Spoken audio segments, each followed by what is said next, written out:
Oh, I see. That's nice.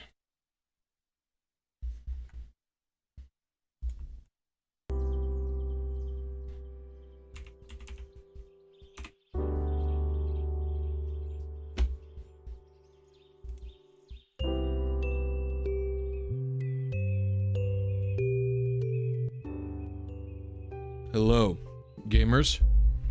Hello, gamers.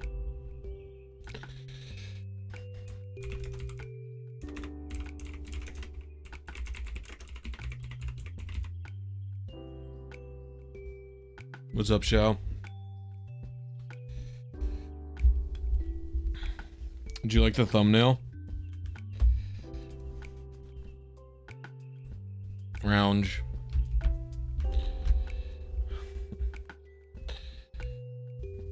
Oh, that's weird. I was thinking about it last time I was streaming because we've used the same thumbnail a couple of times. And I was like, and I had this idea. I was like, I've been doing the bit where Spheal is obtained from a parallel dimension. Or like a higher plane of existence, and I was like, well, you know, it'll work. Am I aiming for the 28 Spheal this time? No.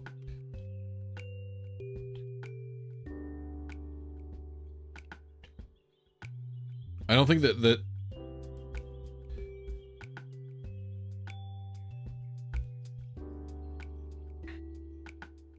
I don't think the 28 Spheal is super great with RPID. Sorry, microphone touching activity. Cosmic Ray, Bit Flip Seal. All these things are true and correct and true.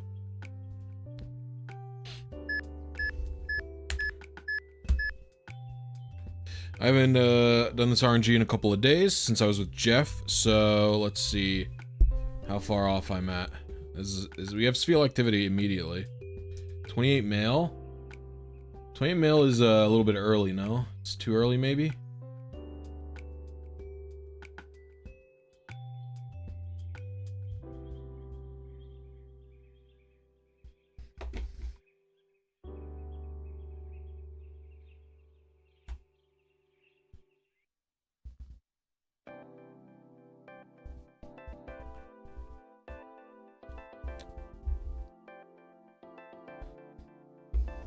Emulator testing saying 28 would be the better option.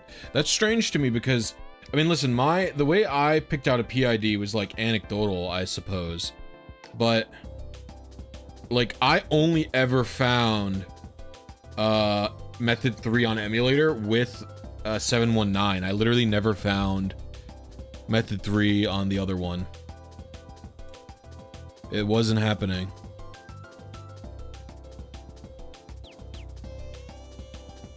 So that's interesting. Alright, a little bit later. Alright, let's get this Spheal. Oh, Golbat's 1. No, Golbat's too early. Oh, I'm skewing pretty early. Was that with the battle record? Oh, that's true, it wasn't.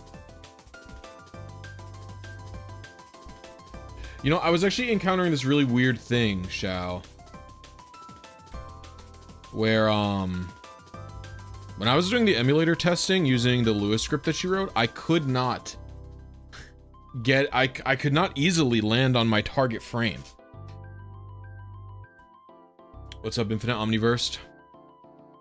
Like, so, for example, I would go for a Spheal, and I would be around 10 frames before I needed to be. I would advance, and then I determined that from a specific advance, I needed, like from a specific PRNG state, if I did, I determined that Sweet Scent was 276 advances, after, if I held A, and then, like, unpaused it, right? And so then what I did was, started on one PRNG state that was the exact right amount of time,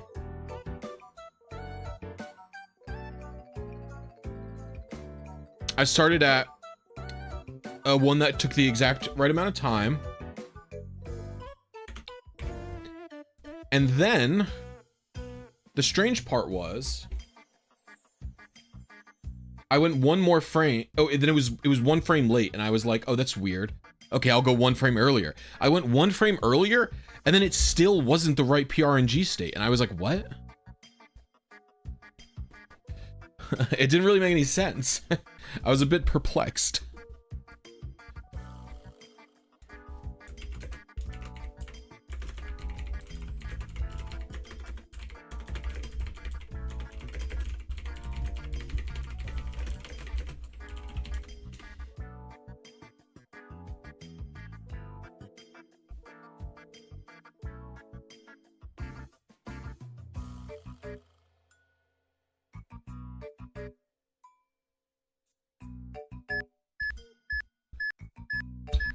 Yeah, 271, interesting. That is interesting. Ooh, we have another one. Oh, it's Gulpingus. What up, Pink Freak? How you doing? Hope well.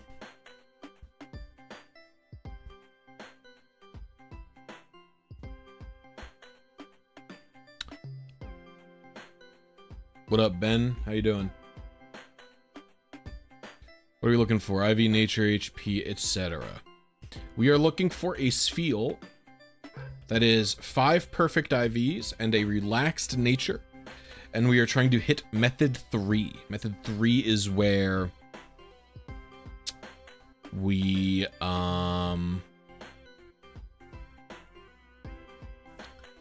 kind of hard to explain method 3, but that's all right. What a be proved. Funny name. Checking in. Appreciate you, homie. Yeah, so method 3 is sort of the black sheep of the methods. If you've ever played around in Pokefinder, like we can look at Pokefinder as my right window here. You can see there's Wild 1, Wild 2, Wild 4. And that's because Wild 3 was kind of thought to be impossible for a very, very, very long time. And the reason it's not really considered super possible is because it's a bit conditional on a bunch of things, and really we were only able to figure anything out because of Xiao. And Xiao in the chat did a bunch of math and like processor calculations and stuff to figure out the optimal conditions for method 3 to spawn. And it's like, why does this matter? And like the answer is, I mean, I guess it doesn't really super duper matter in so far as it's not like this, you know, it's not going to unlock a ton of new competitive spreads because, you know, you can breed everything in Generation 3. You could breed everything in Generation 3, you know. And so this would only matter for Pokemon that you can't breed, which is mostly legendaries, and the legendaries don't really have the conditions for Method 3 to happen. Thank you, Wah. Legendaries don't really have the condition for Method 3 to happen. Method 3 can really only happen on wild Pokemon. Really? I thought this would be Spheal. Zubat again, huh? I guess I could be mega early, but I don't think so.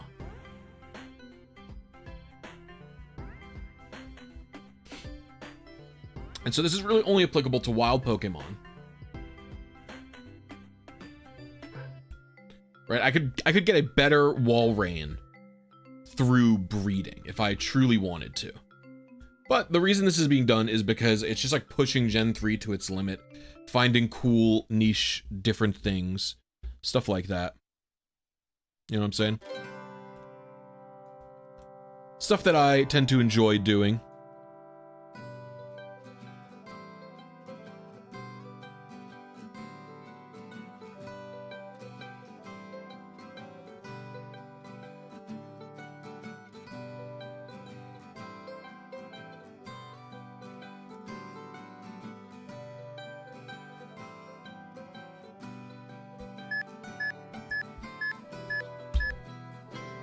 If this is the Zubat again, I'm either going to catch it or... Oh, this should be Spheal. I think this is Spheal. Oh my gosh, I'm Golbat. I'm early. I'm hitting early, bro. Uh-oh. Can't believe I'm hitting early so much.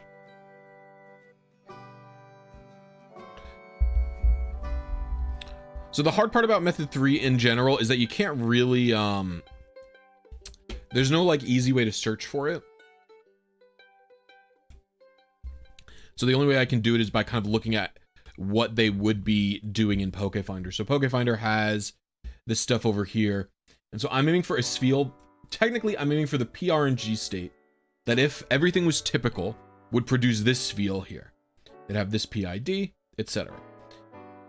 And the reason things are going to be different, and the reason I know which Spheal is which, kind of, is because what the game does is it first picks out the Spheal, and then it picks out the level. And then it goes, okay, I want a relaxed nature now. So I want a level 32 Spheal with the relaxed nature. And then it searches for that, and it will go as far into the RNG as it needs to find one. And it is that enormous delay of going into the future because, you know, really, this is happening much, much earlier. This is the 26 male Spheal. Oh, this is Zubat. Okay, that's fine.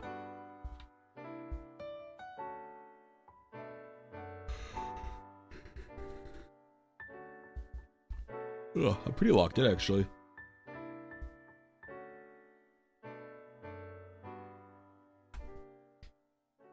Since Pokefinder doesn't have the capacity to search for Method 3, and we know that these are the things that it's going to be searching for the game. And so even if I get them, when I get the Method 3 Spheal, when it happens, right, it will be a relaxed level 32 Spheal because the game is looking for, that's the condition. It will not stop until it finds that Spheal. And there are conditions in which it is looking for the Method 3 Spheal, or it's looking for a regular Spheal, and the game gets interrupted while it's looking for the Spheal, and then when it returns from its interruption, what ends up happening causes the Spheal to show up, which is exactly what we're hoping to have happen.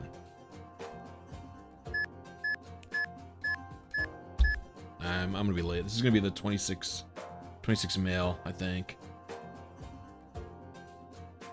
I'd be surprised if this is a Zubat. Yeah, I knew that. That felt late.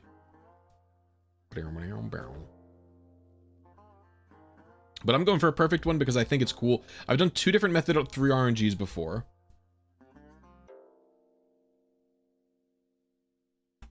I got a Method 3 Lyron, and I got a Method 3 Lyron was the one Xiao discovered. And then someone several years ago actually has discovered they discovered a Method 3 Spinda, which is funny because I was pretty surprised that PK Hex had Method 3 legal. I did the Method 3 RNG, I put it into PK Hex, and usually PK Hex has kind of weird legality when it goes to cover fringe cases. Yo, thank you, Topaz, appreciate you. Hope you have a good time.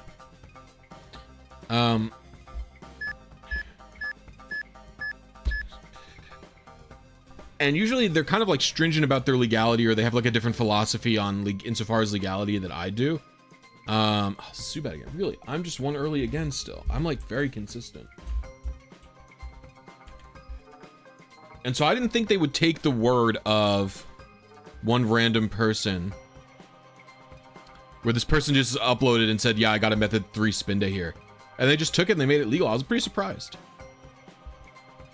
Because I was hoping to be able to make a bug report. Nice to see you as well, Dark Slash. Hope you're doing well. So, in short, we're looking for level 32 female Spheals. That's what we're looking for. And we could tell by the intro. The battle intro.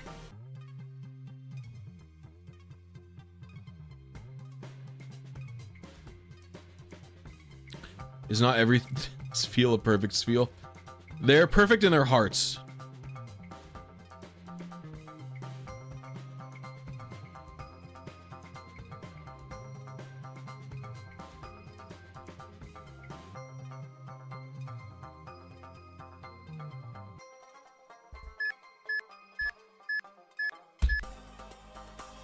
I'm expecting this to be the Spheal. We get the squares? No. This is level 26 male. This is the Zubat again? This is Kring. Yo, what up? How you doing, Beatus? Was that 26 or 28? Too bad I didn't pay attention. Quick, check the tapes.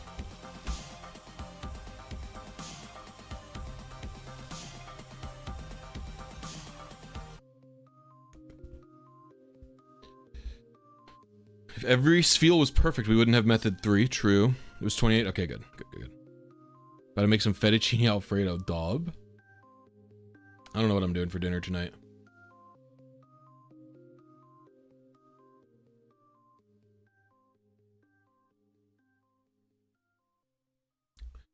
I'm unaware of the dinner plans for this evening.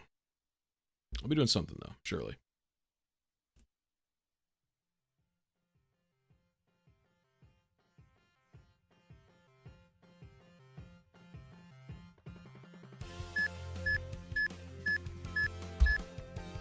Ah, yes, the Spheal from the 4th dimension Tesseract. Perfect. Exactly, Alex. That's the plan. Ugh. Oh, this is a Spheal, huh? Are you one late? Oh my gosh, 26 mils, one late. I'm dancing around it. I'm dancing around it.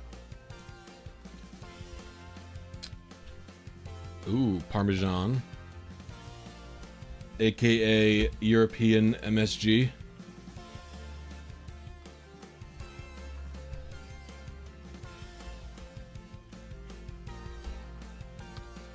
What is method 3?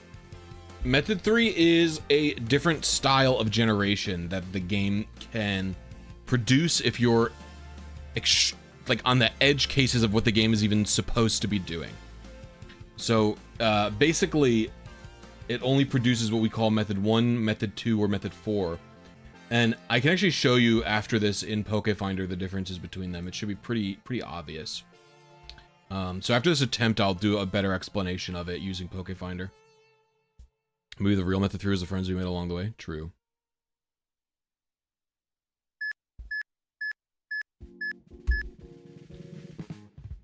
Pondering my Spheal. Oh my gosh. Is it Zubat this time? This is a 26 Spheal again? Oh, it's 28 female. Oh, now I'm late. Now I'm like pretty late. Okay, so let's look. So what I've got here is method 1, right?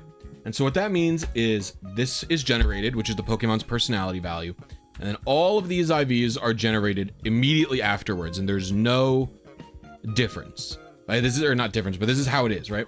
If I go to method 2 and I hit generate, let's just see what happens. The PIDs are all the same. But the IVs aren't. Actually, the IVs might hilariously be... Wait, let's see. Let me double check. They shouldn't be the same, but... Yeah, they're not. So you can see all these IVs change. Where did they go? Are we looking for 17, 27? IVs are all different. What happened? Weapon. So, the IVs, and this might be a little bit fucky because it's synchronized. I wonder if I have to turn synchronize off to get this to work right.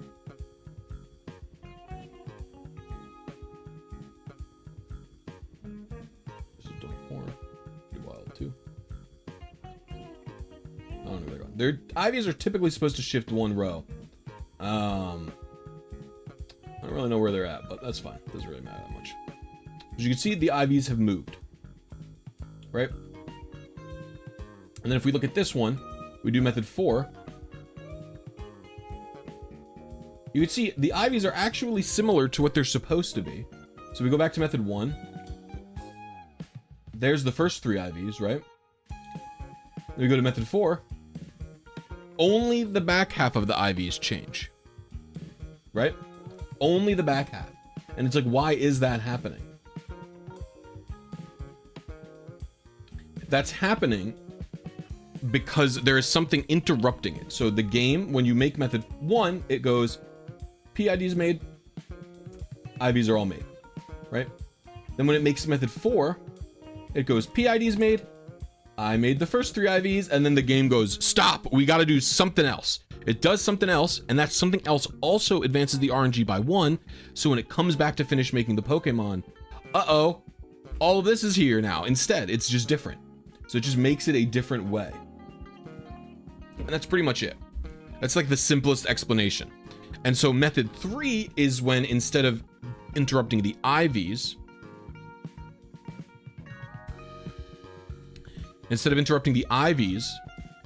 the personality ID gets interrupted. So it's that this value will be disturbed while it is being created. And that is what method 3 is. I hope I've done an adequate explanation. It was a little bit sloppy, but it's because wild technically doesn't work. Wild is not as like stable as static, basically. So the natures and rerolls and stuff will cause it to mess up.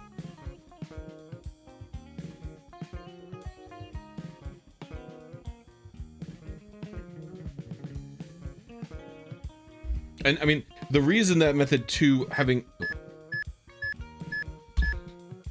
issues with like nature rerolls and stuff isn't oh, Golbat or Spheal? We got Spheal. Spheal activity detected. There we go. So what causes method 3? It's the same thing that causes all the other methods. The other methods are, every method is caused by the same thing, and it's called vertical blanking.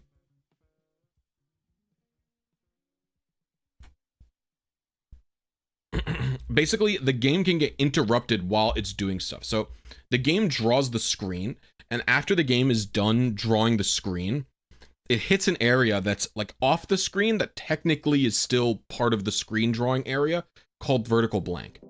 And it notifies the CPU of the GBA. It says, hey, I'm in the vertical blanking space.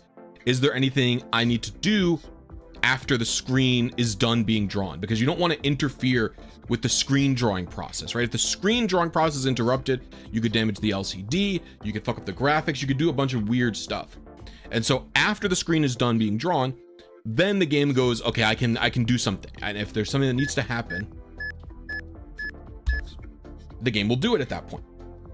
And so what ends up happening is, dang, what ends up happening is, hold on, sorry. Oh, excuse me, bro.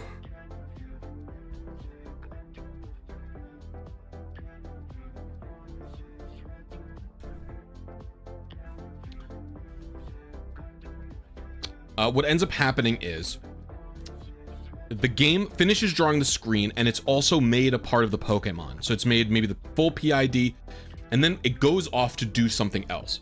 And that's something else that's getting done also consumes an RNG advance, whatever it may be, right? Whatever function it's causing will consume and move the RNG forward by 1. And that's why everything gets desynced, because the game expects it to just go RNG advance 1, make the PID. RNG advance 2, make the other part of the PID. RNG advance 3, make the IV. RNG advance 4, make the second half of the IV. It doesn't expect there to be RNG advance, RNG advance, RNG advance that doesn't make anything, RNG advance, RNG advance. It doesn't expect there to be 5 during the sequence. It doesn't, it shouldn't be possible, right?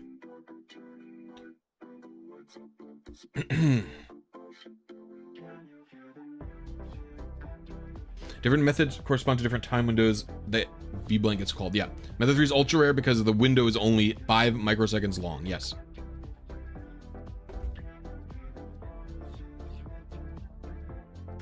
Like the developers didn't even, I don't even really think the developers understood that they were going to have Pokemon that have different methods. Like I think if you showed them, like there's, like even if method 3 didn't exist, if you showed a dev and you were like, here's method 1, method 2, and method 4, they'd be like, this shouldn't be happening.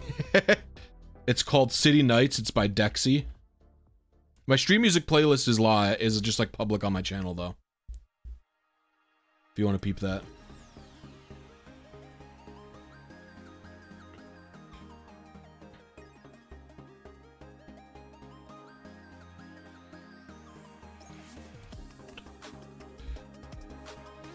I was homesick for the past 2 days and watched so many of your RNG manip glitch vids. They completely fry my brain. I don't really understand them, but I enjoyed them. Well, I'm glad you did. All my cards suck. 28 female. This is a this is technically an option for method 2 or method 3. Excuse me.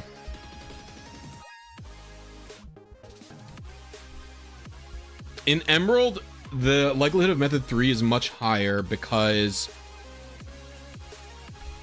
synchronize is like significantly increasing the window for method 3 to occur. Why is the RNG updated during the V-blank in the first place? What V-blank is, it means vertical blank. And it means, and that's actually even a short term, because vertical blank is just a space, right? It's just an area of the screen, of the memory or whatever. What's actually happening is vertical blank interrupt. An interrupt is something that when the game is in the vertical blank space, it will run a different program there.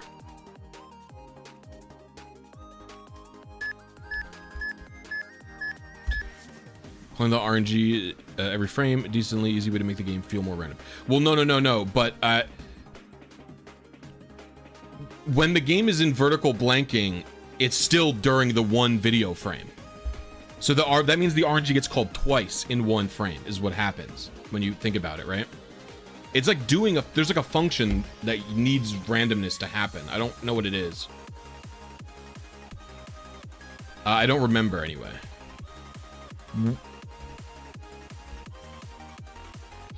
What's going on? Oh, someone just shoveling. It just does nothing with the random call. Oh, cool.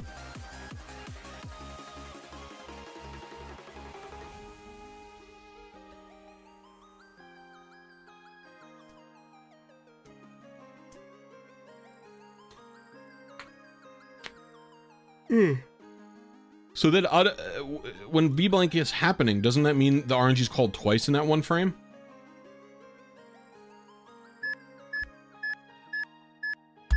Because the game is already doing... Oh, I'm probably too early now. This is Zubat, maybe. This is Spheal. It's 28 females. Spheal. I felt so...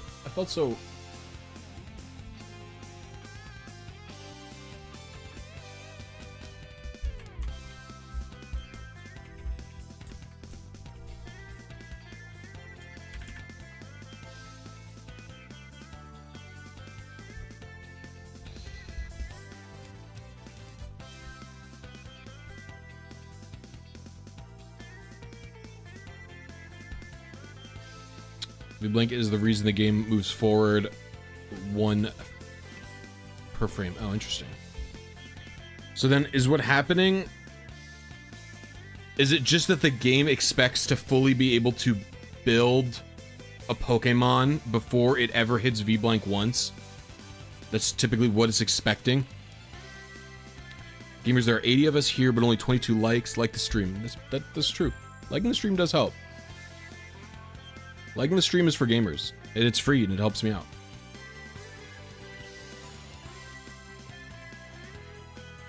Like, thank you, Kari. Appreciate you.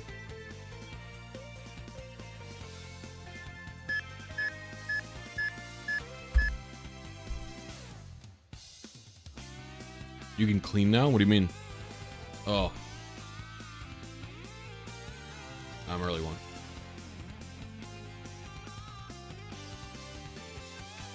Game Freak absolutely didn't care about specific PID-IV combos when making the functions. Yeah, that's interesting. It's interesting that they made it and we're just investigating it, you know? I wouldn't think you could say much about what was expecting since the devs were really... It's not like the devs were even really thinking about how consecutive calls were linked. That's also probably true. Like, they coded it in C, right?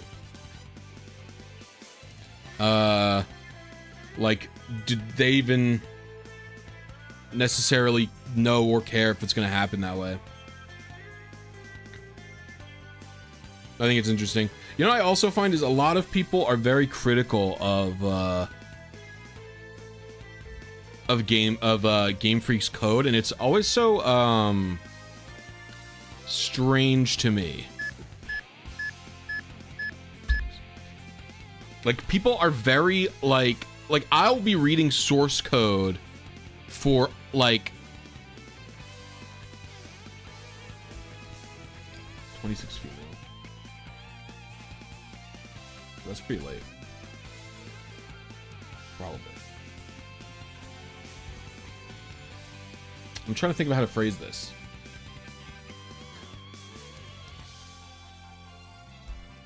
Like, I'll be reading decomps or something, or I'll be reading decomps, or I'll be reading other programs like the source code to PKHex or to stuff like that, or like, and then people will comment being like, I don't know why they did it this way, it's shit, or it's so lazy. And I'm like thinking, and I'm like, interesting. I'm like, 20 years of hindsight without any crunch deadline time really gives you clear hindsight. Do you know what I mean? It's like, but I've noticed it so much with Pokemon. They're so easy to rag on, if that makes sense. Oh. Oh. It is it, but let's catch you where we're at. Not to mention, compilers can have soundness issues, which can cause dumb-looking optimization or bug. Oh, that's true, easy peasy. They wrote it in C, but the game compiles to thumb, right? So it can look like a Game Freak dev did something, but that's not actually the case. You know what I mean? We got a 95er.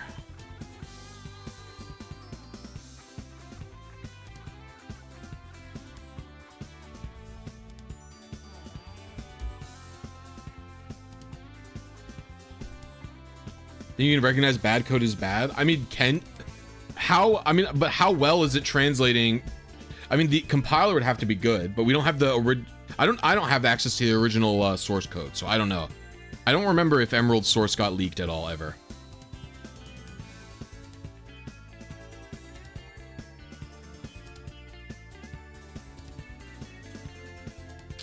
It has been leaked.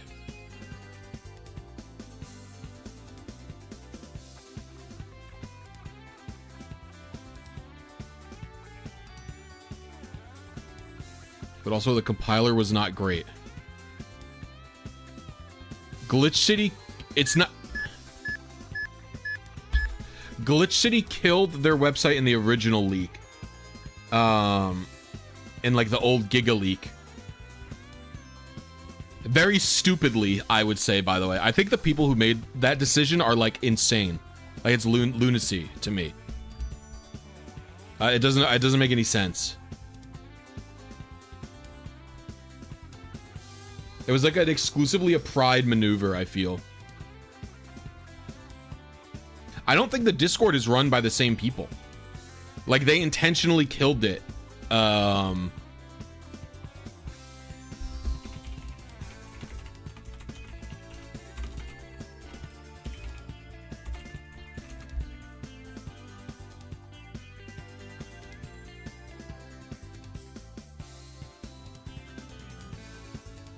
Yeah, Glitch City Research Institute is considered a successor community.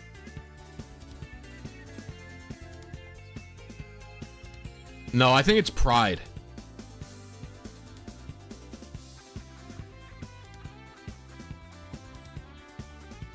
They considered the original,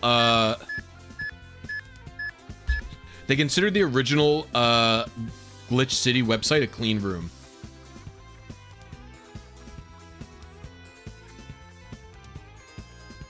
It's one late.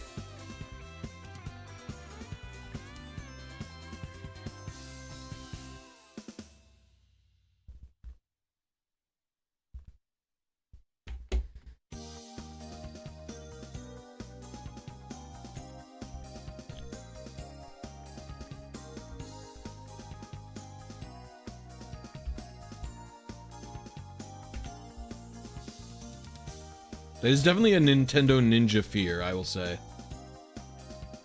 That comes off to me like that.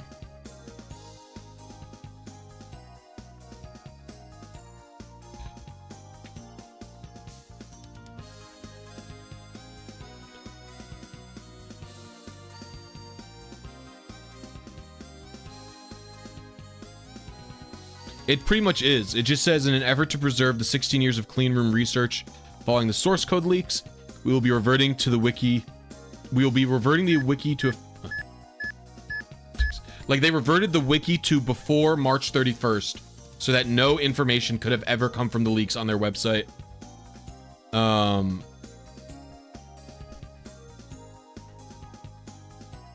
And they transferred ownership of the Discord.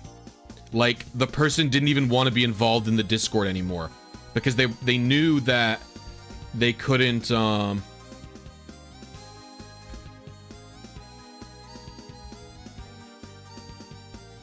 they knew that they couldn't control the Discord, yeah.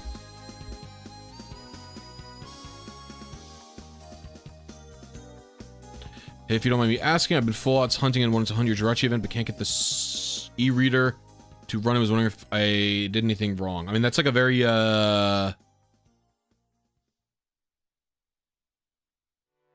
like, what, like, I don't even know where to begin. Like, what do you mean you can't get the e-reader to run? Like, what are you asking? Like, what is that question?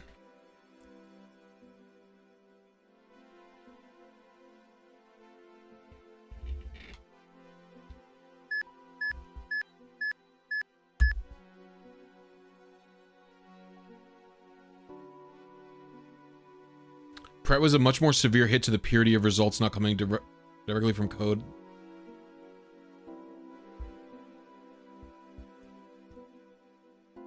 Yeah, but Pret is they consider, I mean, Pret was clean, a clean room. They said clean room, so I think maybe the person was just worried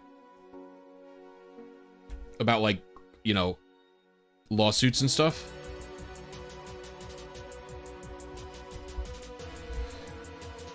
Thank you, Kale. Appreciate you. Yeah, like, I don't know what the problem is.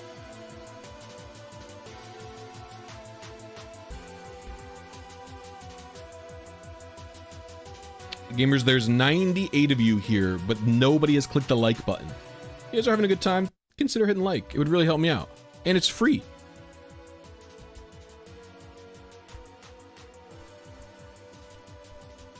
And if you want to get some help that's not so free, you could either, don't know, if we hit 10 members, Jeff and I are going to do another co-stream sometime next week.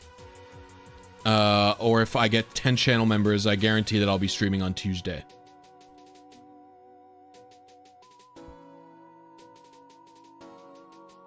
Channel member could be as low as $1.99 a month.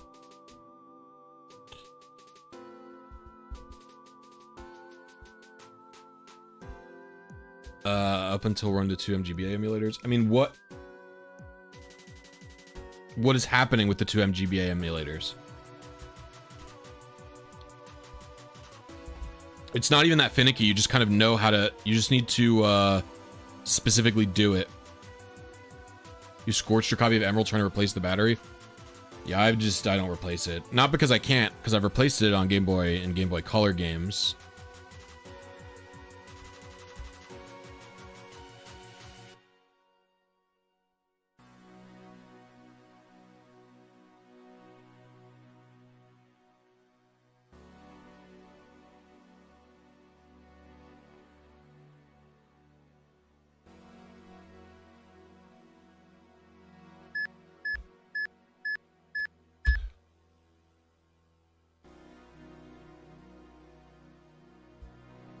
It's a DS. I use a DS capture from Loopy. That's early. 26 female? Is 26 female one early? No, I'm late. I'm skewing pretty late.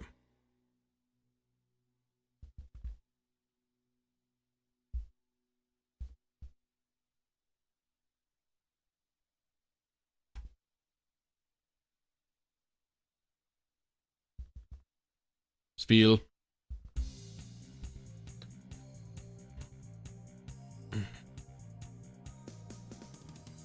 I cover it pretty explicitly in my video on how to get the e-reader to work. I would try really paying attention to my video and watching it again in MGBA. But if you're still having trouble, save in front of the mystery of gift man and reset the game and then talk to him again, and then maybe it'll work that time. Is there a speed up mod for the original Game Boy Advance? Yes, I've done it.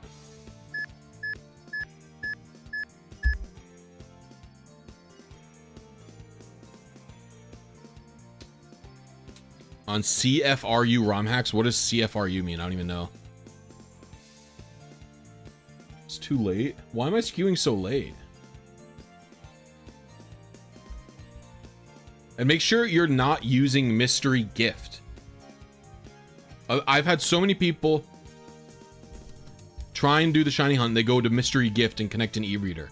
You need mystery event. I say it in the video. Make sure you download my mystery event.me3 file to unlock mystery event in the game. Just rewatch the video. I will explain.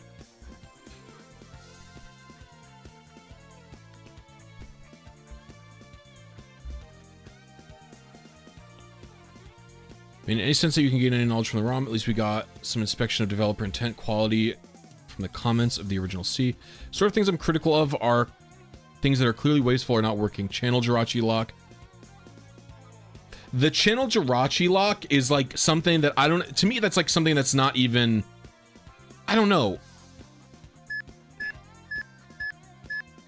To me, the channel Jirachi lock is such a clearly just like a mistake.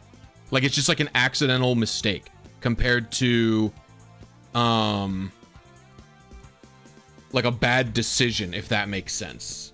Do you know what I mean?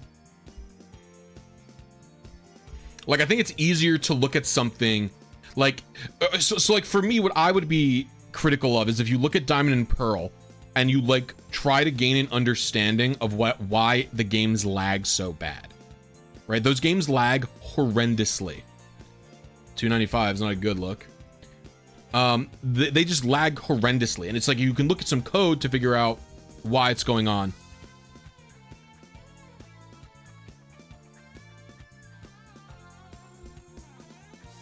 I guess that's true. That means they didn't use any of their debugging tools to force the RNG state to get them.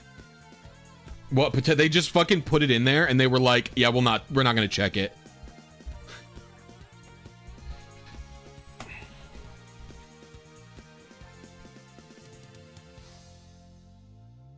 Yeah, if they just generate 1 million Jirachis, they just make a function that just, it was Pokemon Channel, true.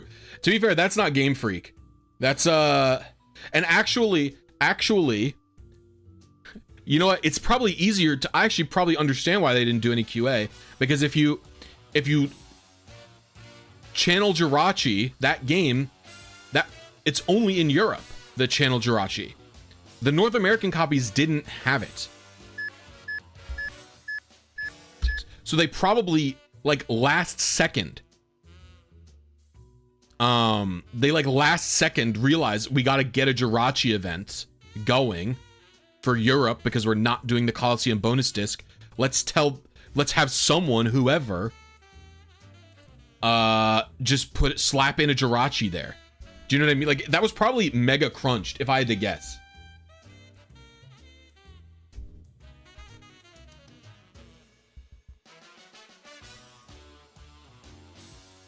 I would guess that it was just like a rush job. Like they were just, because I guess that's part of it always for me as well, is when you're in like a corporate environment, like you're being rushed and probably like not treated well. Like I feel like programmers are like a dime a dozen these days. And they're probably just getting fucking whipped. Like retail workers, you know what I'm saying?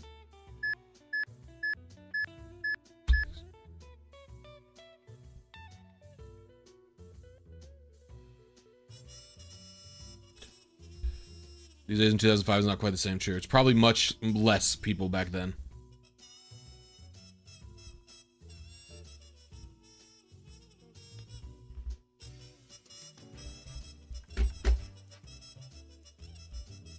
$10x Devlord? What is the 10x Devlord? I don't even know what you're talking about.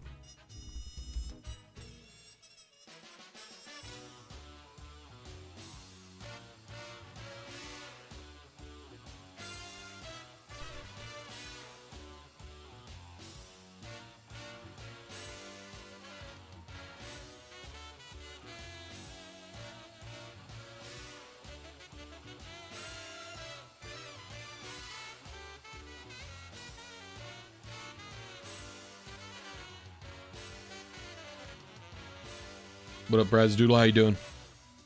Someone who's been there forever, made everything. I see, yeah.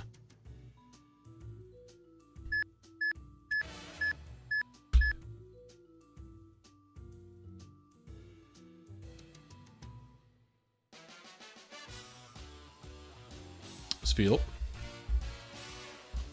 Let's catch your...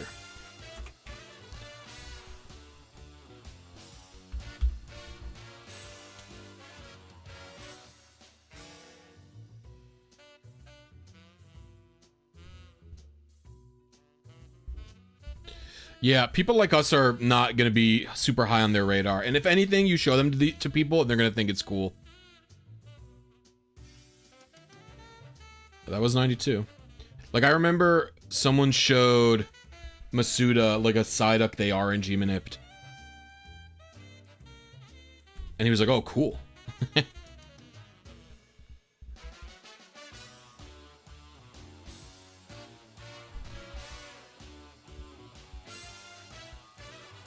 Is that real? I don't know if they specified that it was RNG manipped, but they showed them like a specific Psyduck. It was like a Psyduck with all the ribbons and perfect IVs. And they showed it to Masuda.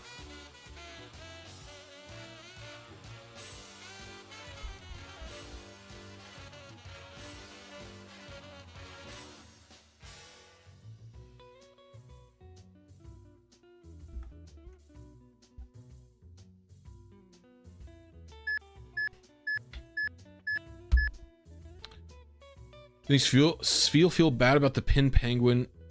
What is the pin? I don't even know what the pin penguin is. Is that a leaked mon? I don't think I've seen as many of the Gen 3 leaked mons as I've seen the original leaked mons.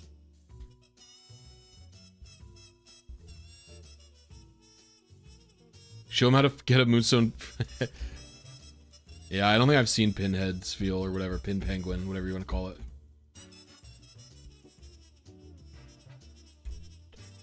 By the way, gamers, we're at over 100 viewers, but we only have 50 likes. If you guys are having a good time, please hit the like button. It's free and it really helps me out.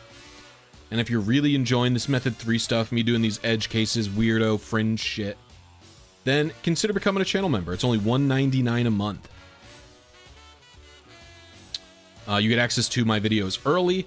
You get access to behind the scenes content, stuff like that. Thank you, Online Beef. It seems not too many people did, but I'm glad you did. So if you're having a good time and you want to support me, please consider that. You'll get access to videos early. You'll get access to a members only Discord chat, a Discord role. You'll get access to a bunch of emoji that you could spam here. You know, even more stuff. And it's only $1.99 a month, like I said. Or you could also drop a super chat. If I get 10 channel members, I will be streaming again on Tuesday, guaranteed.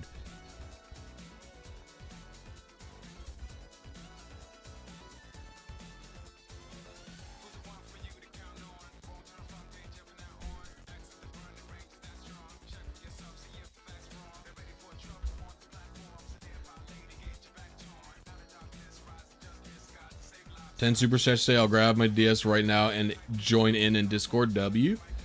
You hear it. We'll get an instant collab stream with Jeff if we get 10 super chats. And every time I get a member super chat, I read from my Snapple fact book. I have done some... Someone asked earlier about ROM hacks. I've done some ROM hack RNG manips before. I've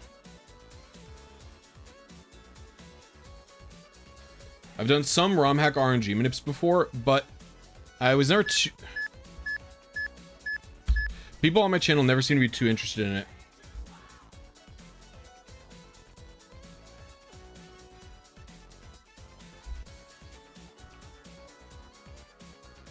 Awesome, Sebastian Roja.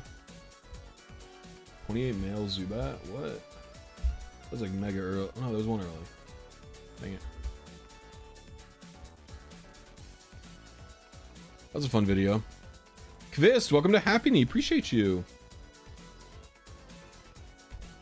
Everybody, welcome Kvist to Happy Knee. I'm actually gonna redo that because I let the Pokemon come out. Everybody, show Kvist some Blisy love. Oh, sorry if I'm pronouncing your name wrong. I probably am. Oh. And I Gotta redo it.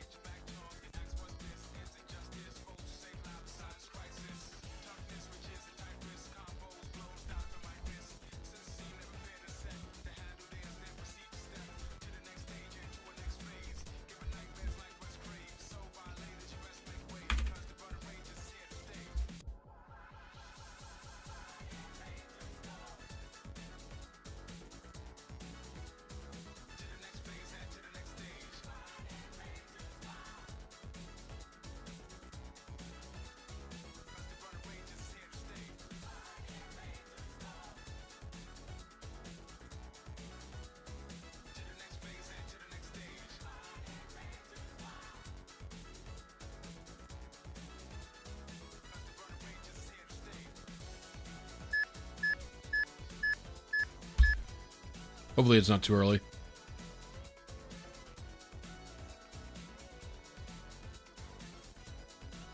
Nope. It's one early, I think. Oh, female 26. What? It was late. Dude, I'm all over the place. I'm checking my Eon Timer settings. Oh, they're right. I'm just washed.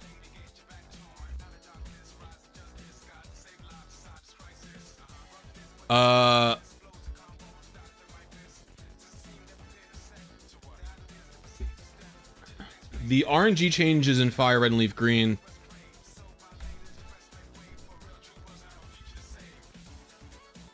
were because of the removal of the battery.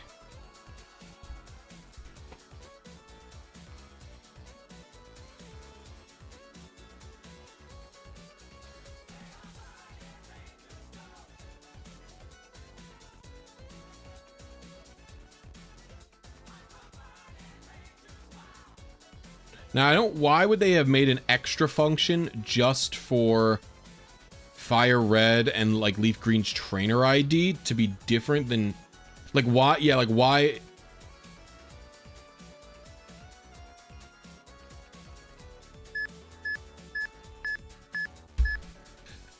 I don't know. For some... I mean, there's some amount of sense to me that is made from making when you start the game have a brand new seed. Something about that makes sense to me, right? Like if you start it when you hit start to confirm your trainer ID, that's basically starting a game, and like that's where the initial seed happens. Something about that makes sense to me. I am fairly convinced any RNG changes. No, I know, Xiao. I'm just like thinking.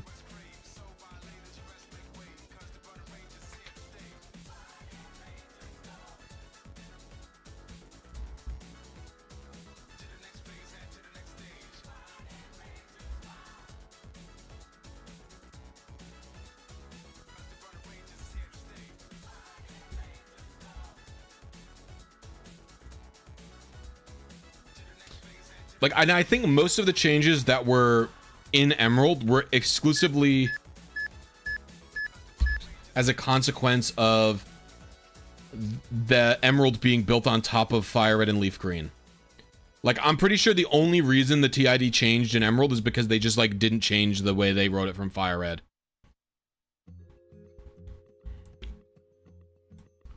A lot of people think that, because if you ever look at an Emerald patch,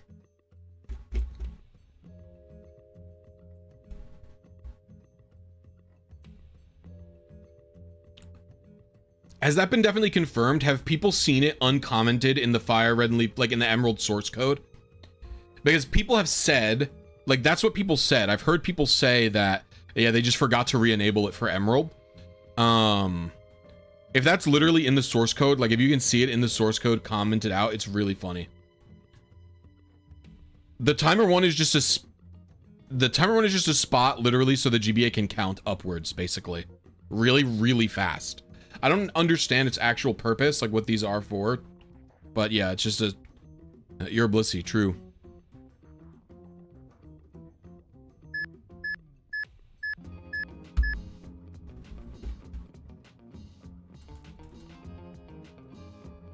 Ooh. It's probably it. It's probably her. Hello.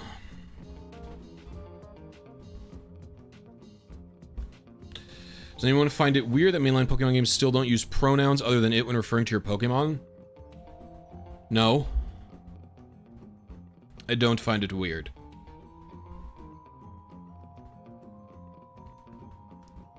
Because then they would constantly have to be doing gender checks on Pokemon, which would be kind of annoying.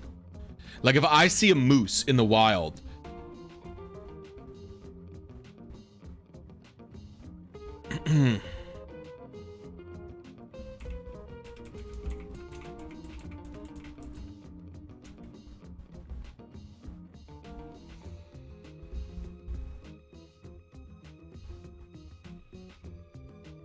Japanese doesn't have English. Yeah, but that doesn't really matter. Japanese pronouns usually are like at the end, kind of.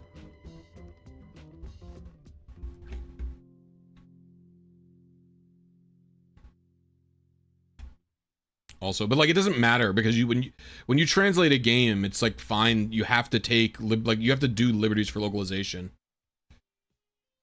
Honorifics aren't the same as no, it's not an honorific. Like, it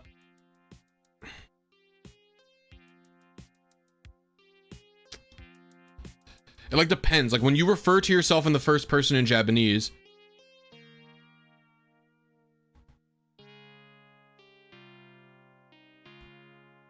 you can be. There is a word specifically that is like mostly a male pronoun. Like you could say boku. Boku means I, but it's masculine.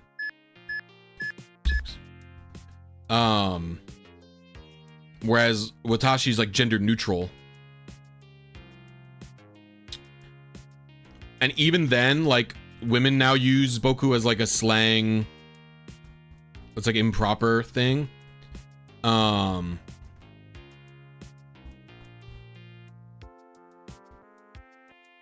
There are ways to, and there are ways to like refer to someone as, like whatever pronoun, like with this, like a suffix, like san is obviously like an honorific, but there are other words at the end of them that are,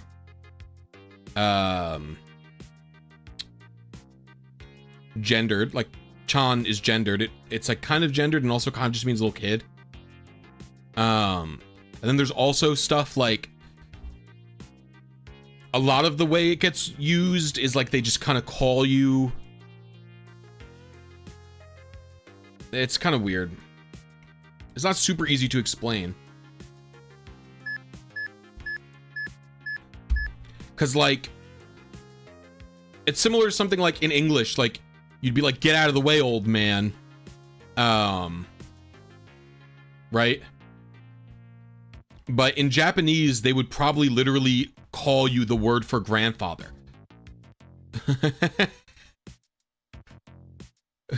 Like, they'd probably literally just be called grandfather, like in like a weird. So anyway, but it doesn't really matter. I don't really think that matters for translations. And B, like the main thing is, I think it's partially like a practicality standpoint from a couple of reasons. Like one, you'd have every time. I guess it wouldn't be that hard to do like a gender check. I don't think it would be that hard to do a gender, but like they would have to do a gender check.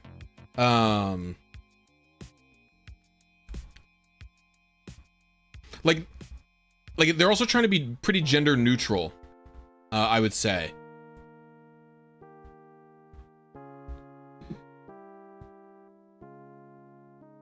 Like, again, but if you look at like a wild animal, if you like see a moose and you go, oh, it's a moose, you don't like look at the moose and go, what's she doing? What's he doing? Or if you do that, you don't really care if you've made a mistake, right? You usually, and also in my default, it'd be like, what's it doing? Like I'll look at a duck crossing the street really slowly. I'm like, what's this idiot doing? I tend to only use gendered for animals when it's like someone I know's pet and I know the pet's gender. Fuck, I was hovering over fly.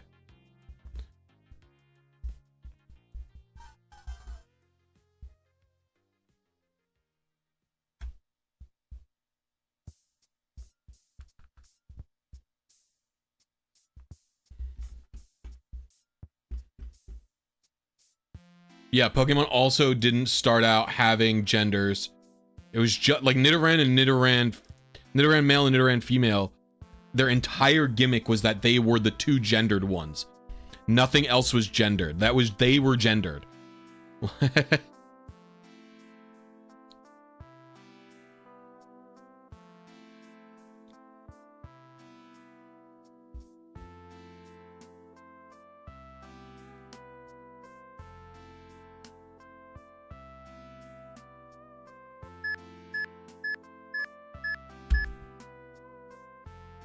Pokemon aren't animals. You can store them in a computer. I mean, you treat them like animals. I always understood that the computers in Pokemon aren't literally putting a Pokemon in a computer. Maybe that's just anime lore, though.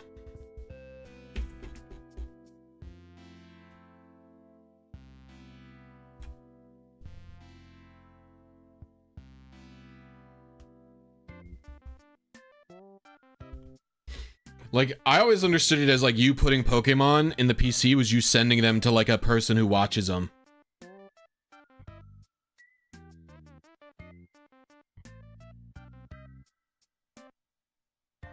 In anime, Ash having a Pokemon at the PC gets sent to Oak's farm and he just watches them.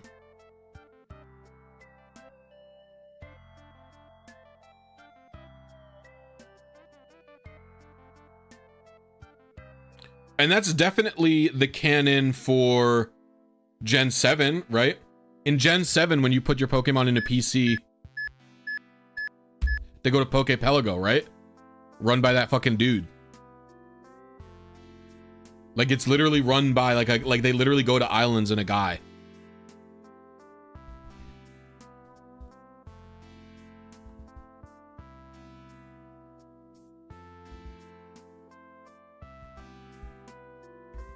How do you explain Porygon if Pokemon aren't just bits and bytes?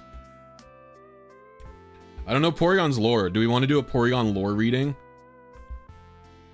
Are we gonna Porygon lore jack right now?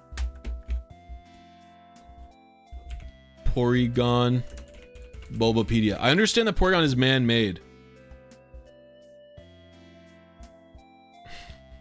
Porygon sprite is so funny.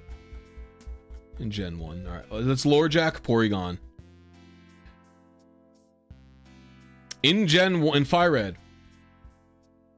Okay. I will say it's a bad look. Okay, Porygon's definitely digital.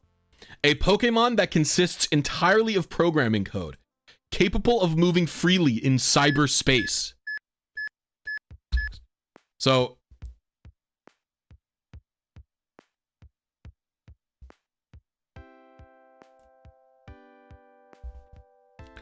the only Pokemon people anticipate can fly into space. What? None has managed the feat yet, however. What is that? Wait, what do you mean? What do you mean that people anticipate Porygon flying into space?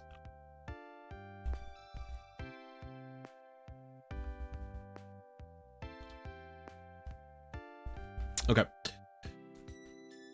In Gold and Silver, Porygon, it is a man-made Pokemon. Since it doesn't breathe, people are eager to try it in any environment, okay?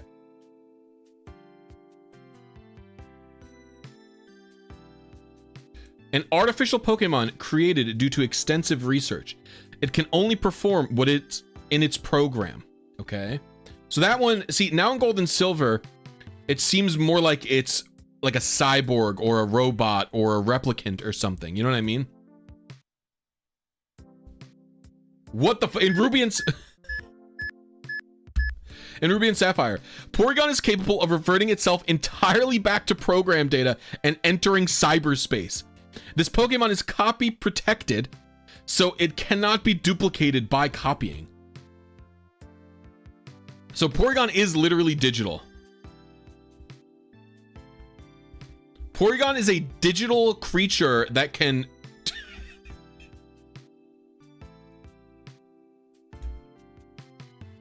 I'll do that. Porygon's a digital creature that can enter the digital world. What is that? In Fire Red, it says using the most advanced technologies, scientists have finally succeeded in making the first artificial Pokemon. That one's more normal.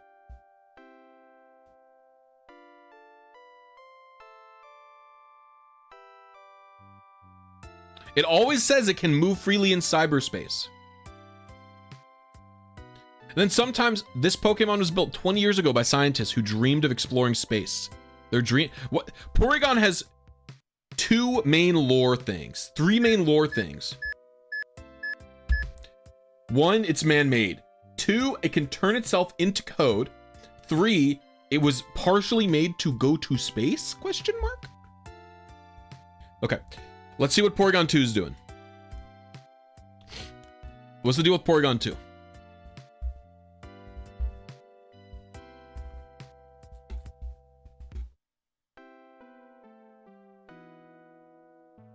You have to take your computer to the tech shop, and the guy's like, yeah, you got 3 Porygons in there. Okay. Porygon 2. The upgraded version of Porygon is designed for space exploration. It can't fly, however.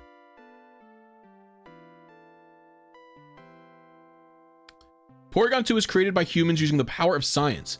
The man-made Pokemon has been empowered with artificial intelligence that enables it to learn new gestures and emotion on its own. Okay.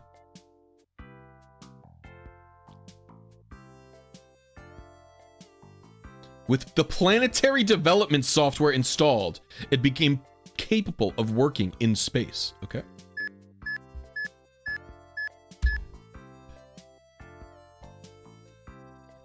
It was upgraded to be able to enable the exploration of other planets. However, it failed to measure up. Okay, interesting.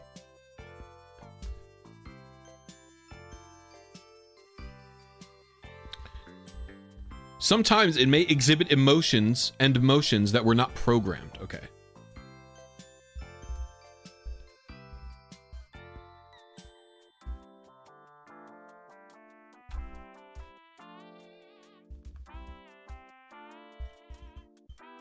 Okay. Now let's see what Porygon Z is.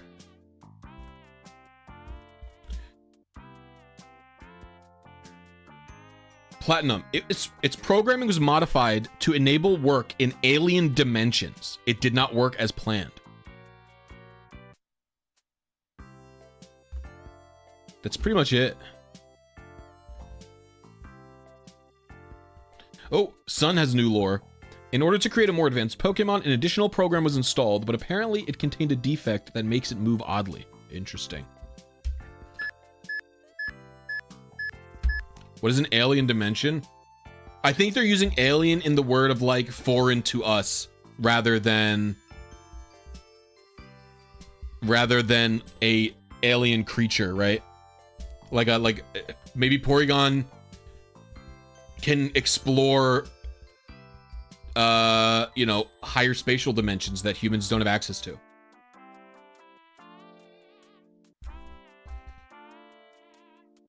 Would it even be possible to create a device to let a 3-dimensional object explore higher spatial dimensions?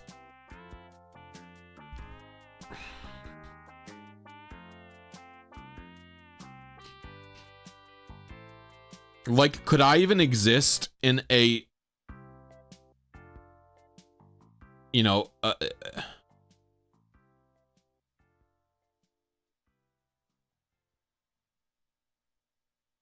what do we mean by explore? I would assume he means go into. Like any 3-dimensional, I mean, I guess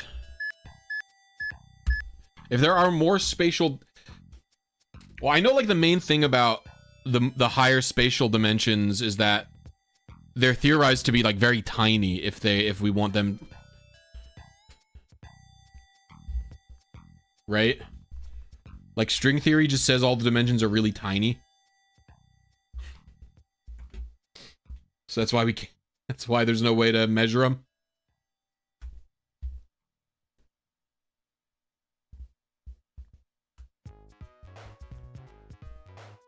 I don't give string theory the time of day. Well, would you think if there's higher spatial dimensions,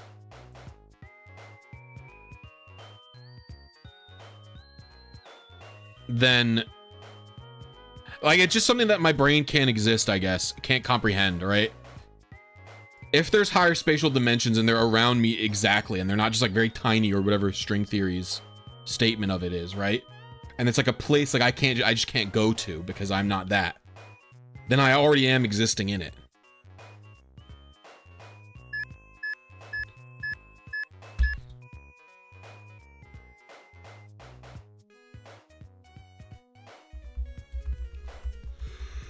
What up, Arthur?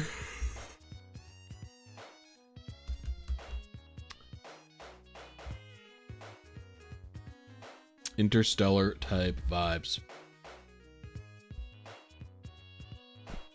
Good luck on your Groudon technical cake mix.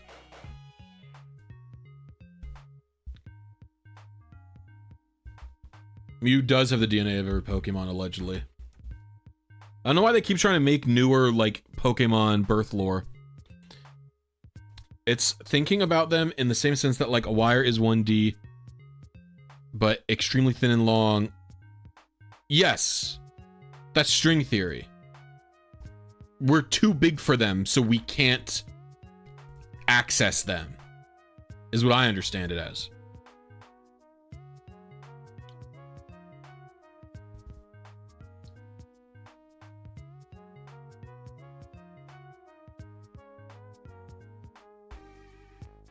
I don't know, I feel like if...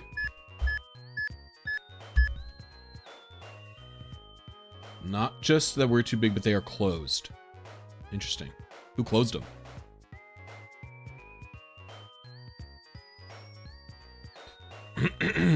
Does Porygon even have DNA? Good question.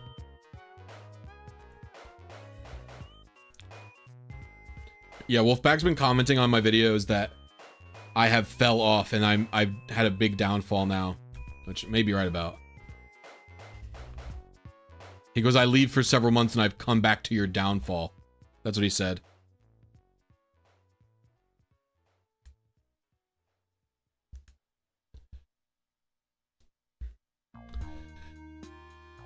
What up, Cal? I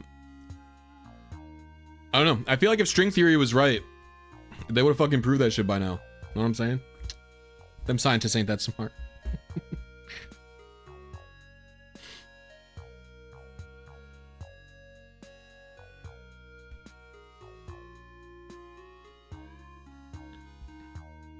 You imagine being a sentient... What? I know it's not the point of science. I'm just fucking around.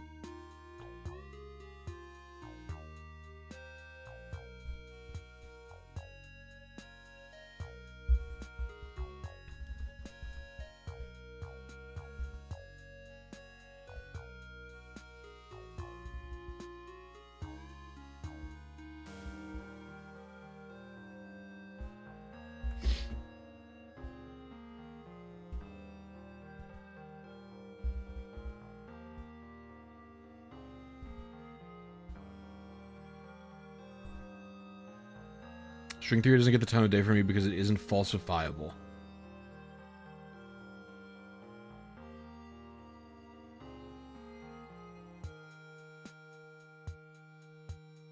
To make a prediction, we can test and say, no, it's wrong.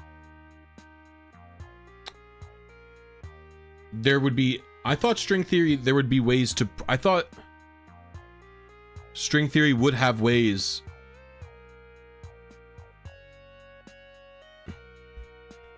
Well, I guess... In my head, I was thinking, well, the way to disprove string theory is to showcase that there's definitely only 3 dimensions, but then you can't do that. That's like proving a negative, right?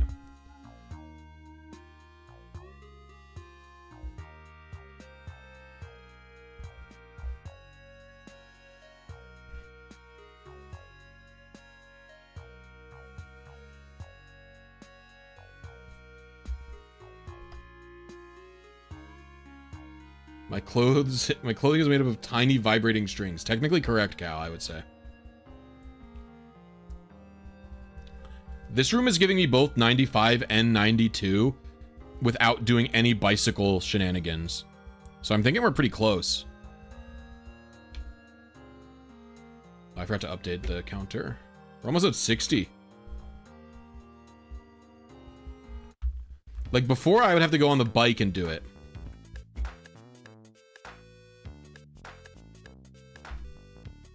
But this is getting me enough variance without bike. Or did I bike? I thought I didn't bike. Would Windows Defender delete Deoxys? Yeah, Windows Defender is kind of good.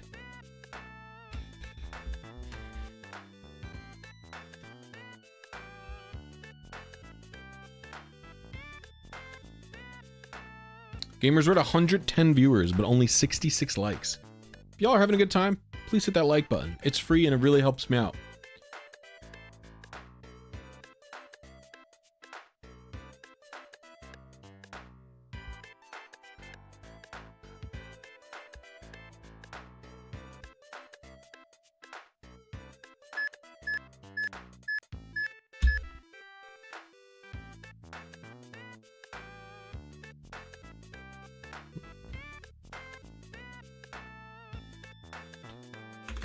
Einstein made like 1 million predictions.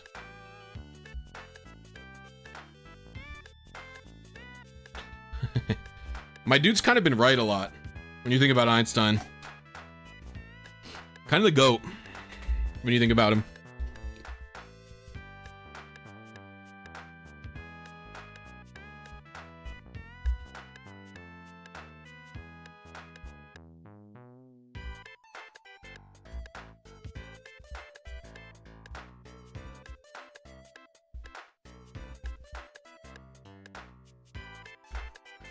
Looking because I got a cold. The cold got to you. Oh, well, I hope you feel better. Has no one made any predictions that string theory are even testable?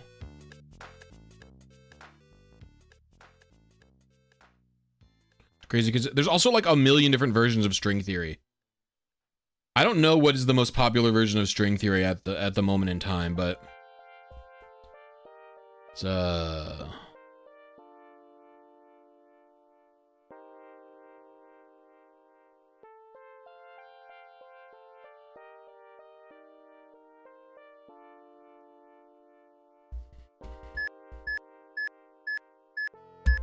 I want to know Xiao's theory of quantum gravity. I like it when everyone gets doomer about quantum gravity.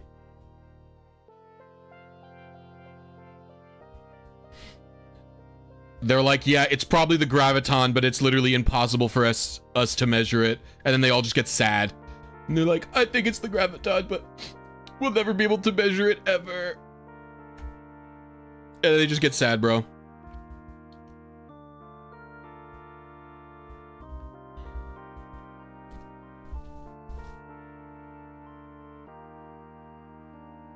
No, there's a theory on quantum gravity is best safe hypothesis. Yes. Because nothing has been shown to be sufficiently correct.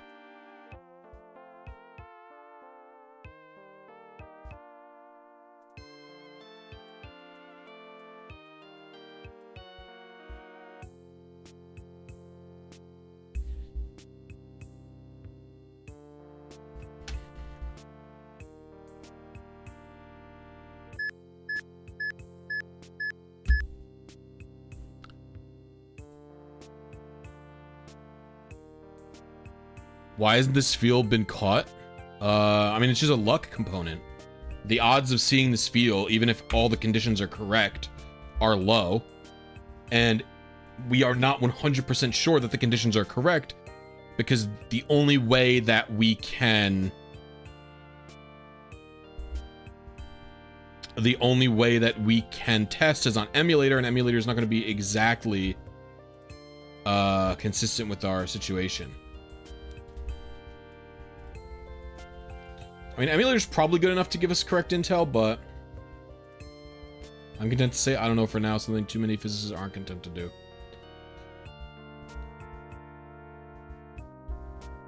There are a lot of physics enjoyers who are really...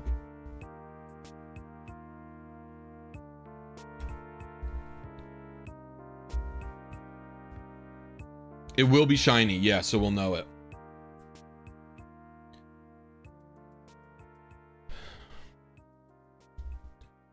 Like, I remember I was watching a person... A lot of the physics presenters have also gone off the rail. Like, physics science communicators. I feel like a lot of them have also gone off the rails. It's like kind of annoying. I used to like listening to people.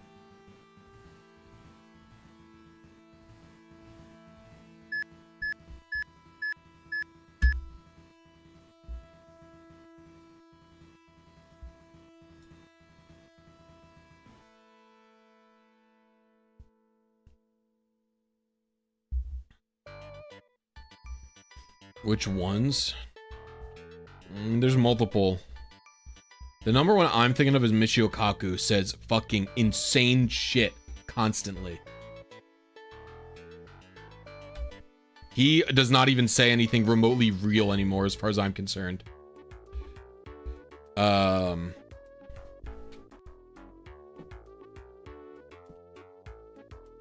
then Neil deGrasse Tyson annoys me because he always talks outside of his area of expertise. I think he's gotten more insane, but I don't remember, like... I don't know, I think he's gotten more insane. But, like, sometimes I'll hear, you know... Alexa, stop! Fucking device turned online because I'm so loud.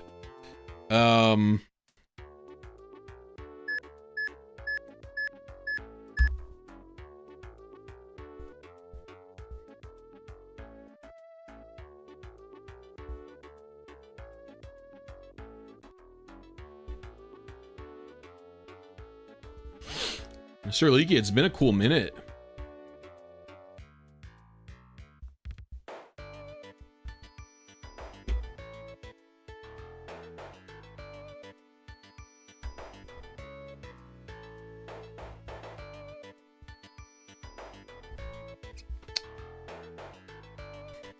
Like, I remember I saw...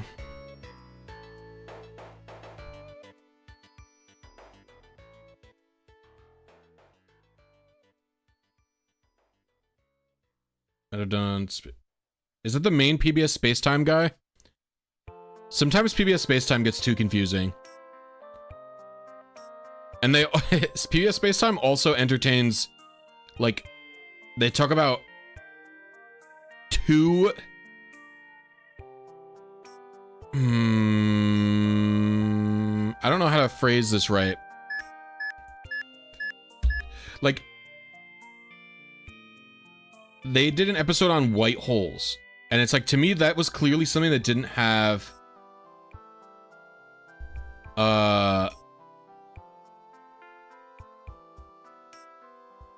like any credence in reality as far as I was concerned.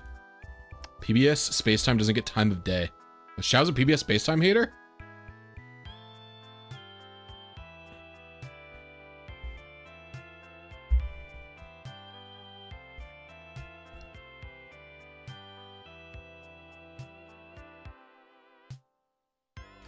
What's a big red flag for me is whenever somebody is like taking like Dyson spheres very seriously. Or like they'll really bring up the Kardashev scale. They'll be like, we are a type 0.7 civil. It's like, shut up. That shit's made up. That is not like a thing, bro. I hate Dyson sphere. I hate Kardashev scale. I hate them both. There's too much dirt in the bathwater. Throw out the baby. Oh my god. What is it about PBS Spacetime you don't like? One of my main appeals of PBS Spacetime was that it was not anywhere near as pop-sci heavy as some of the other YouTube shows.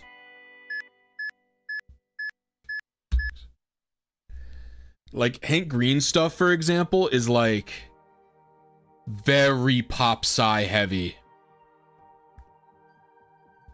Do you know what I mean? where, yeah, like I really tend to not like that type of stuff. I don't really know how to explain. I guess I feel like I'm being talked down to. I want something that isn't like, I don't know what I want. What's the recommended method for fishing in Ruby and Emerald? It's probably different. Do I like listening to talk Hank Green? I do not like Hank Green at all, actually. That's interesting. I feel like he's one of those people also who is like, he communicates ideas well outside of his like actual comprehension of them.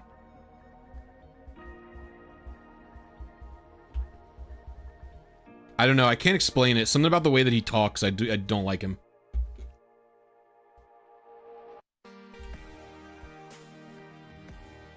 I'm a Vsauce hater as well, actually.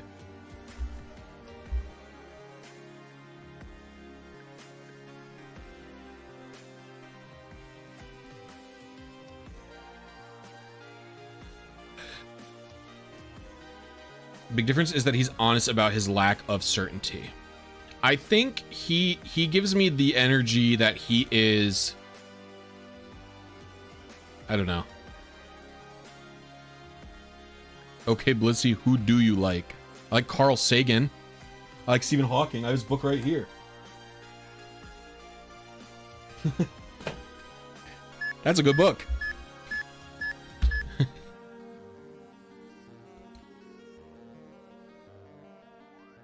I am not a genius. Do not call me that. Oh my gosh, wow.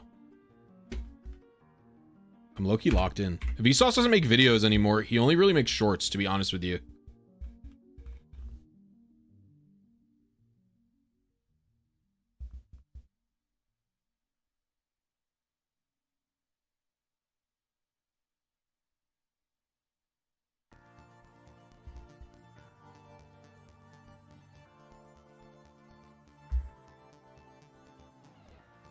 I guess the takeaway is I don't generally love YouTubers who are also science educators.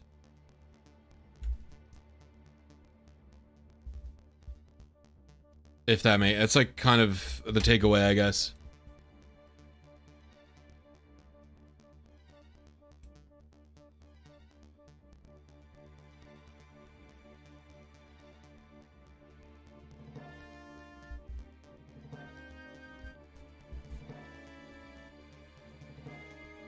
Yeah. What is my scientific background? None.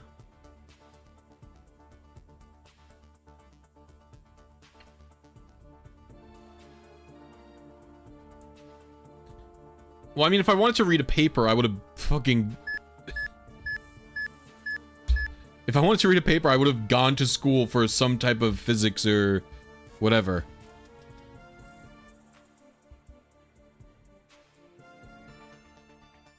Veritasium literally lost all his credibility with me because of one video.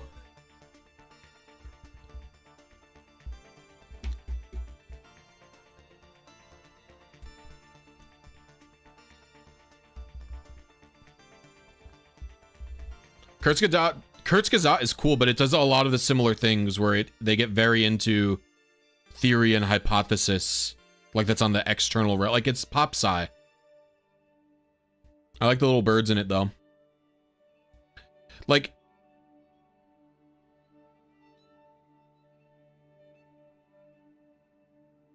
do you think it's a little wild to completely lose credibility in a source of info with one thing you disagree with? It's not that I disagree with him. It's that he took paid promo from a car company, like a taxi service company, the self-driving cars, and used his influence as someone who, with science and tech, to like influence that they're safe, effective, and doing a really good job. And like, he basically just took a promo material for it and kind of acted like he wasn't,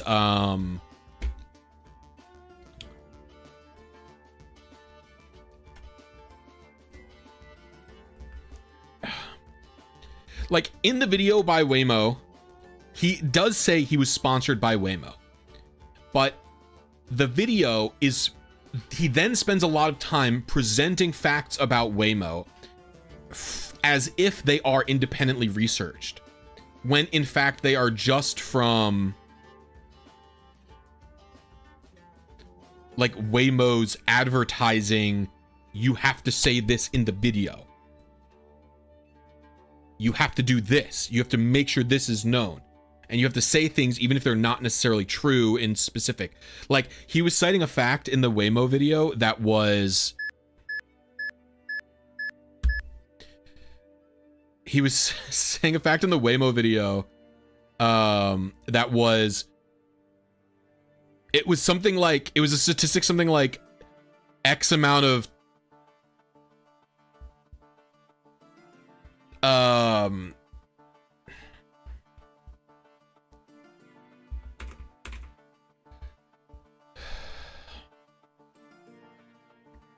car accidents are caused by human error or what, and he was framing it in like a very shady way, and it's like, yes, almost all car accidents have human error as a factor of it. And he wasn't framing it quite right. He was distorting the facts, and it was pretty clearly proven that he was distorting the facts and also using like just propaganda talking points. PR laundered education. Oh, that's interesting. So he didn't lose credibility for me in the sense that I don't think that he's like a good ability to communicate, or that I think that like his opinion on something was wrong. Right? It's that I think that he did something that was like morally objectionable. And like had me lessen my ability to trust him. Right? That's what I would say. Yeah.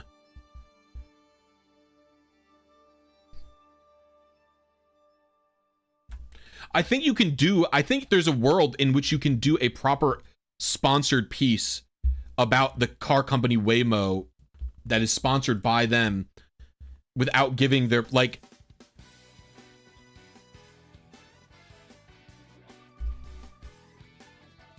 you could do a piece about Waymo that is sponsored by them and be like, this is a cool technology. I liked riding around in this taxi.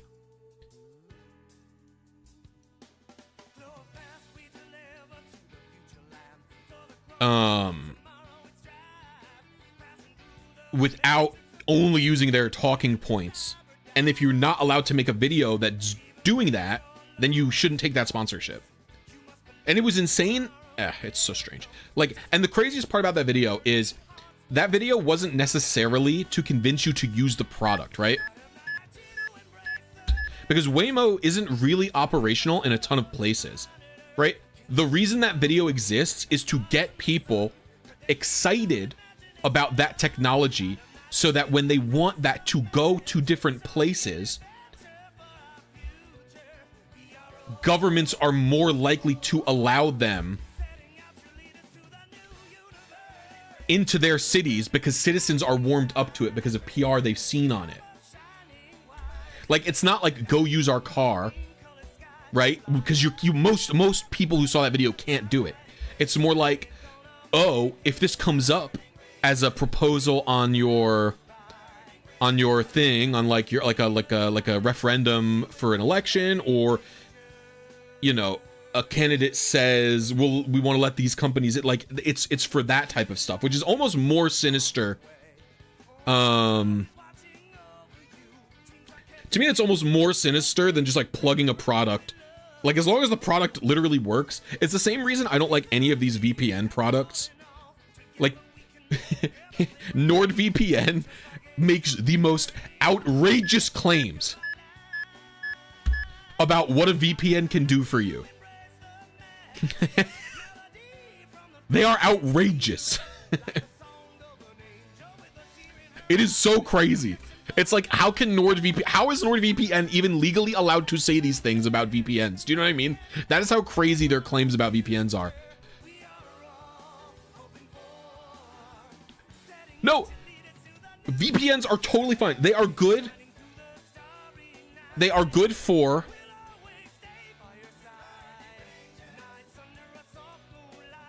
no, there are certain, that's the only reason, and it's acceptable. Well, no.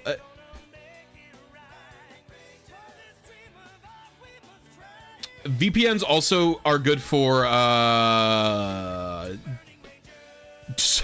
other stuff. You have to find a VPN that isn't like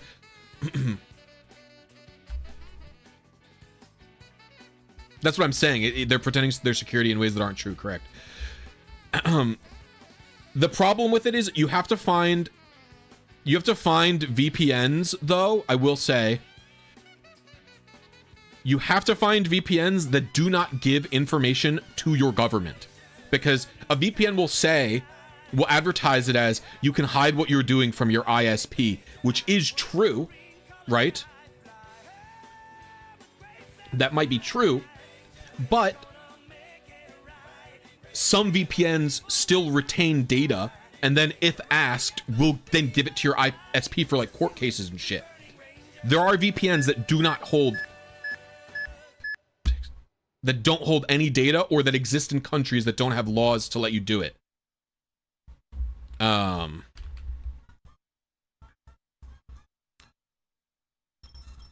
what's going on here? So you have to be careful and find a good VPN.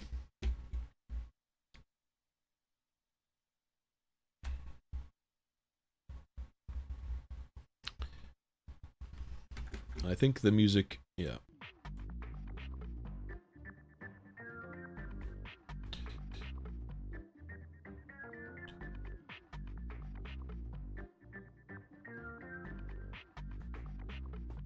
Yeah, Abel, that sucks.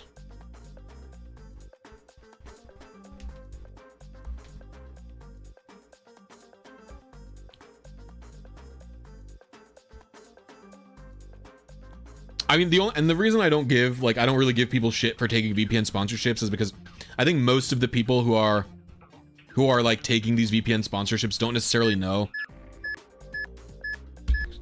Like, I think I can't expect a movie reviewing YouTuber that I like to understand the intricacies of a VPN and if the things that he's claiming are true. Although I will say to you, maybe I would, I don't know, because I think I would do the research. I think if I get a VPN sponsorship offer or whatever, I will Google the company to see what's going on and to see like the kind of shit that they're saying. It's not about the drama, it's about like the way that they're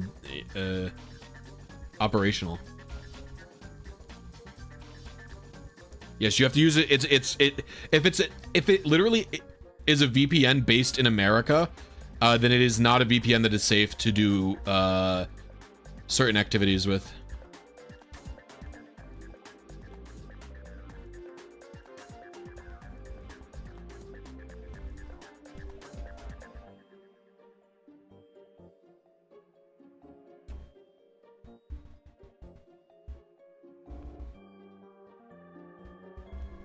Frieza got shit on for using BetterHelp sponsorship. RTC literally commented in the source. That's really funny, Shao.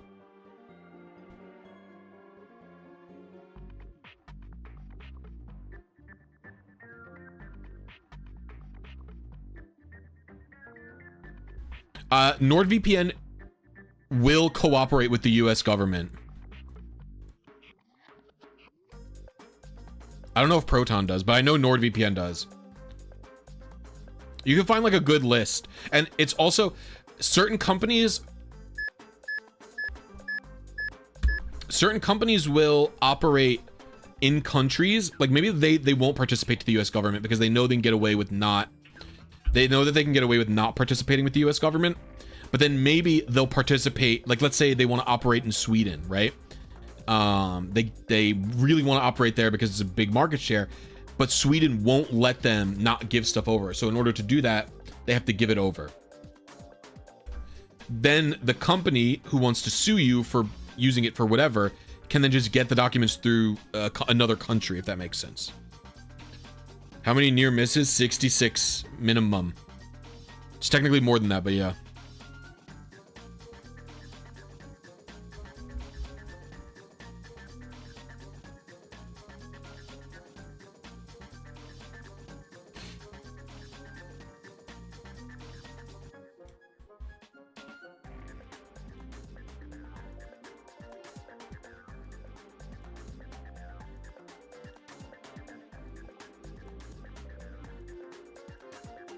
Plus, if all info goes to your ISPs are definitely not decrypting the data that VPNs are protecting you from, or whatever. They cannot get their hands on it without the VPN company giving it to them.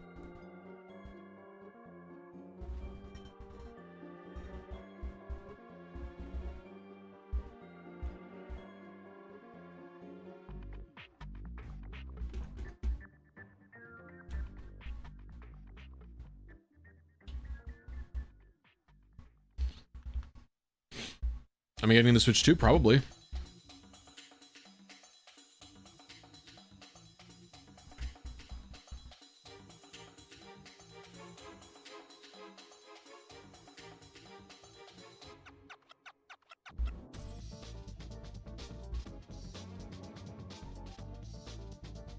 All I know is when I don't use a VPN, I get an email that says I was a bad person when I do crickets.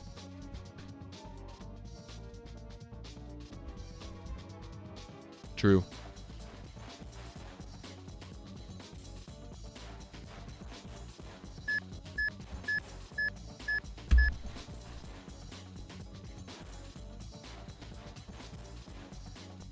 Oh.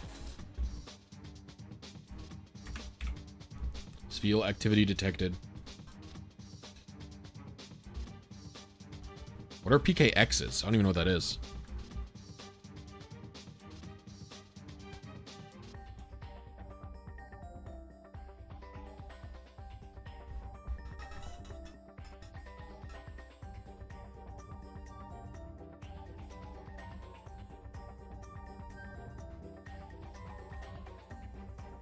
Oh, just, okay, I see. All right, this is probably the last Spheal attempt for the day.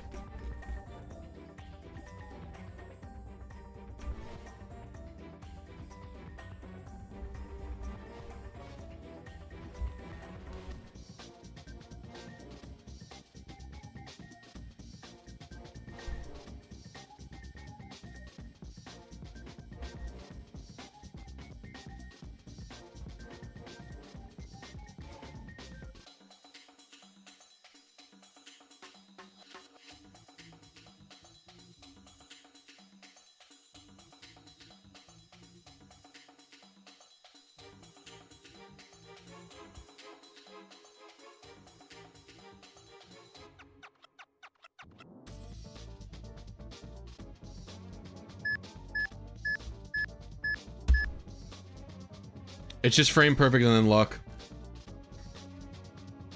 Nope, it's probably Spheal.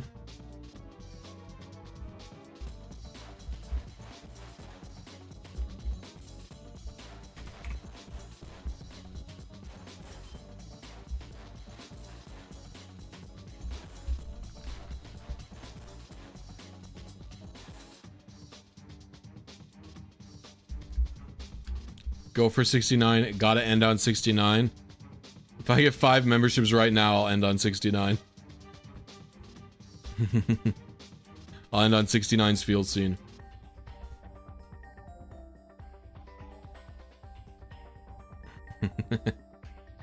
No, because we couldn't convince Jeff to do... We couldn't convince Jeff to do the 12-hour RNG.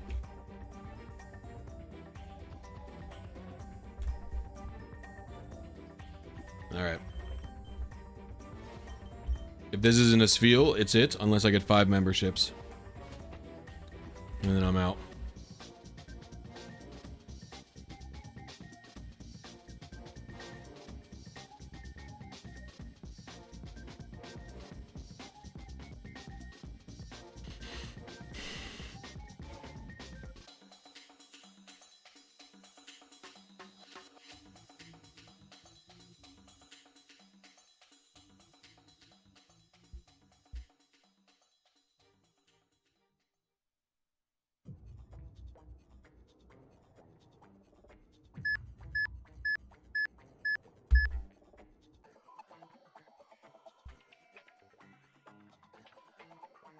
That's it for today. Alright, gamers, I'll see you later.